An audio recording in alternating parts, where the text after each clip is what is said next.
bilang bahwa banyak yang salah jalan tetapi merasa tenang karena banyak teman yang sama-sama salah. Beranilah menjadi benar meskipun sendirian. Dalam perkara ini kami melihat bahwa saudara Richard Eliezer ini mengakui dengan jujur bahwa ia yang menembak Joshua, dan dia juga melihat Ferdy Sambo menembak Joshua. Sedangkan Kuat Maruf dan Ricky, mereka ada di situ tapi mereka tidak mengatakan tidak melihat. Nah, kami melihat bahwa apa yang dilakukan oleh Richard Eliezer ini adalah dia telah berani menjadi benar walaupun dia sendirian. Dan karena itu kami ingin minta pandangan dari Romo tentang karakter secara moral etika seseorang. Kita kembali kepada observasi yang dilakukan oleh saudara Ali. Apa yang saudara Ali gali dan coba ketahui tentang masa kecil serta remaja Richard Eliezer? Oke.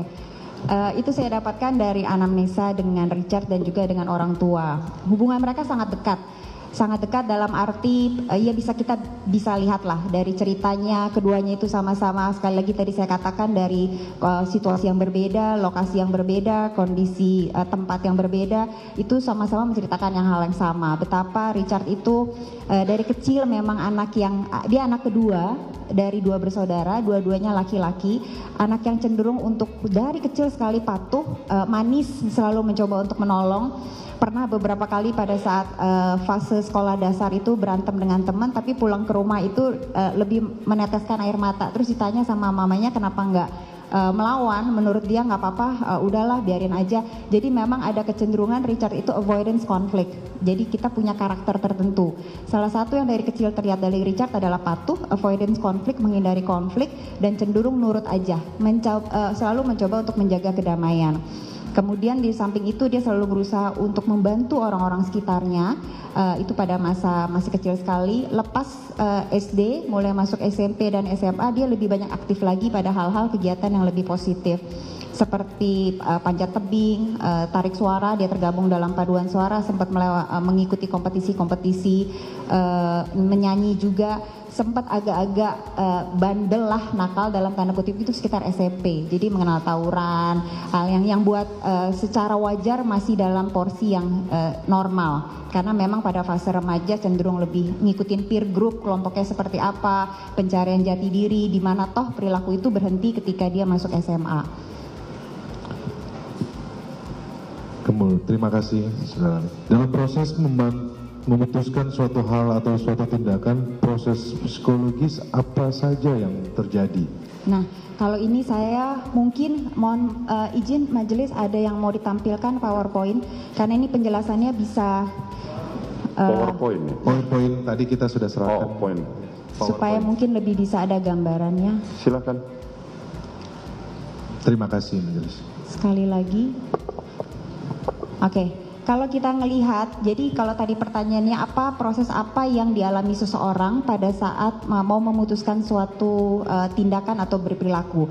Sudah pasti itu melibatkan banyak sekali proses mental. Kita melihat sesuatu, kemudian kita relate-nya, kita mencoba mengasosiasikan dengan memori yang ada di kepala. Kita juga melihat perasaan hati kita seperti apa, dan itu semua terjadi pada komponen pada organ tubuh yang kita sebut sebagai otak. Kalau kita lihat otak itu ada beberapa bagian, ada beberapa lobus. Ada lobus frontalis, ada lobus parietal, kemudian ada occipital dan ada temporal seperti kita lihat. Yang lobus merah itu, lobus frontal, itu dia bertanggung jawab pada proses berpikir, kemudian juga memorinya seperti apa. Tapi sebelum lobus frontal bisa berfungsi, itu biasanya lobus temporal yang kuning dengan biru itu berjalan duluan, termasuk yang hijau.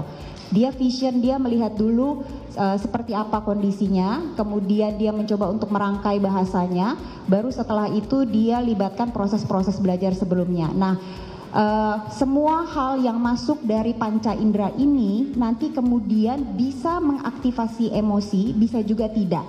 Emosi itu ada kalau gambar yang berikutnya itu ada amigdala, titik kecil, balik lagi. Iya, titik kecil yang di tengah-tengah itu bagian otak yang mengatur emosi.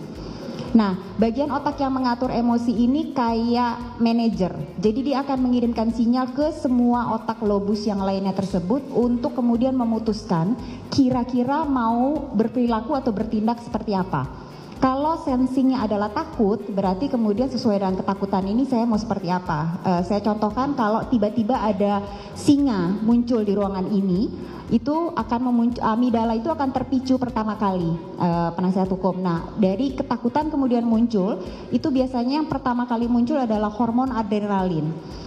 Mulai itu kemudian hormon adrenalin, setelah itu hormon kortisol, hormon stres yang pada akhirnya akan memicu ini tindakannya mau ngapain, mau kabur, dikaitkan dengan memori, mungkin pernah nonton bagaimana singa menyerang manusia, jadi mulai muncul akhirnya ketakutan, kemudian dia mendengar auman mungkin suara ngaum si macan, sehingga kemudian akhirnya lobus frontalnya baru kemudian memutuskan kira-kira dia mau seperti apa. Nah, ini semua proses yang terjadi pada saat kita memutuskan untuk berperilaku atau bertindak. Jadi prosesnya kompleks sekali, Pak Penasihat Hukum.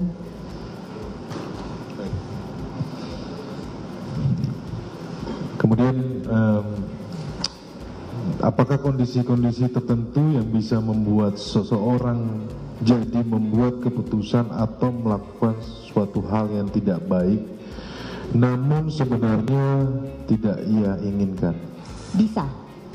Dalam arti bahwa seperti yang tadi saya jelaskan, ketika otak yang mengatur emosi, majelis hakim yang namanya amigdala itu membajak lobus frontalis yang seharusnya berfungsi untuk melakukan penilaian, menganalisa dengan bijak, itu jadi lumpuh ketika dalam kondisi jiwa batin sangat tertekan, dalam kondisi dia benar-benar tidak diberikan waktu untuk berpikir, proses analisanya tidak dikasih jeda waktu untuk berpikir dengan baik. Itu bisa saja terjadi. Belum lagi ada faktor, kalau kita berbicara konstruk psikologis, itu bisa sangat kompleks faktor yang terlibat. Salah satunya juga adalah usia dari si individu tersebut. Berkaitan dengan lobus frontalis sendiri, di dalamnya itu ada namanya prefrontal cortex. Ini baru berkembang, benar-benar berkembang ya, jadi belum menetap. Itu di atas 25 tahun ke atas, majelis hakim. Prefrontal cortex itu adalah otak bagian kita yang berpikir secara dewasa. Jadi dia mampu menganalisa dengan baik, dengan bijak, itu umur 25 tahun ke atas. Jadi di bawah usia itu seperti saat katakan remaja atau dewasa awal itu makanya kadang-kadang masih emosinya meletup-letup.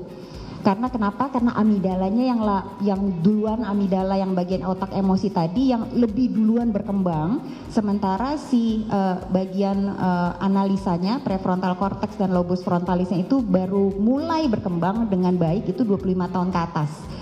Jadi bisa saja ketika dia melakukan sesuatu karena persepsinya, emosinya yang lebih dulu teraktivasi, usia lobus frontalisnya belum matang, kemudian ada kondisi tertekan, jiwa batinnya sangat terganggu, itu bisa saja mengakibatkan terjadinya tindakan yang sebenarnya tidak baik.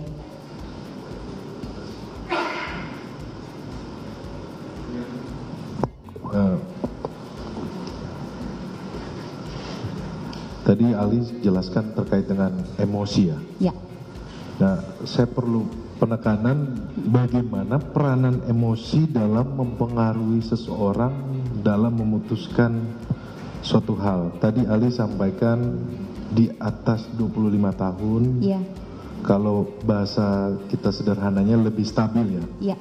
Tetapi di bawah 25 tahun dalam mengontrol emosi tersebut yang tadi Ali sampaikan kelihatannya sulit.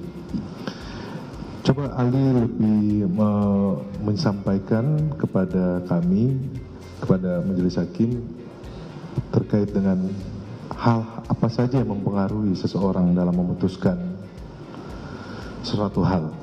Iya. Bukannya sulit, tapi sebenarnya lebih butuh usaha untuk mengelola. Jadi majelis hakim kadang-kadang kalau di pertanyaan tadi seperti demikian, apa peranan emosi? Sebenarnya emosi adalah bensin untuk semua perilaku kita. itu emosi. Sama halnya contoh-contoh simple, ketika kita cinta banget seseorang, secara emosi itu bensinnya banyak sekali, kita mau melakukan apapun untuk orang tersebut. Jadi emosi sebenarnya adalah bensin untuk semua tindakan dan perilaku kita. Kalau kita suka pada satu hal, kita senang mata pelajaran tertentu, saking senangnya makanya kita mau belajar banget. Ketika kita sudah benci dengan seseorang, akibat kebencian tersebut kita jadikan itu bensin untuk bisa apa saja, untuk benar-benar menghindari dia atau kita melakukan balas dendam. Jadi emosi apa peranannya dalam perilaku dan tindakan kita, sebenarnya dia adalah bensin yang melandasi. Hanya saja sayangnya karena emosi itu abstrak, jadi kadang-kadang seringkali tidak terlihat. Yang dilihat sama lingkungan, sama orang lain, bahkan sama diri kita sendiri, itu adalah perilaku yang tampak. Jadi kita nggak ngelihat apa emosi yang melandasi ketika perilaku itu terjadi. Nah, kalau tadi dikatakan usia 25 tahun baru bisa mulai muncul, betul, tapi bukan berarti sebelumnya belum ada proses. Cuman memang amigdala bagian emosi itu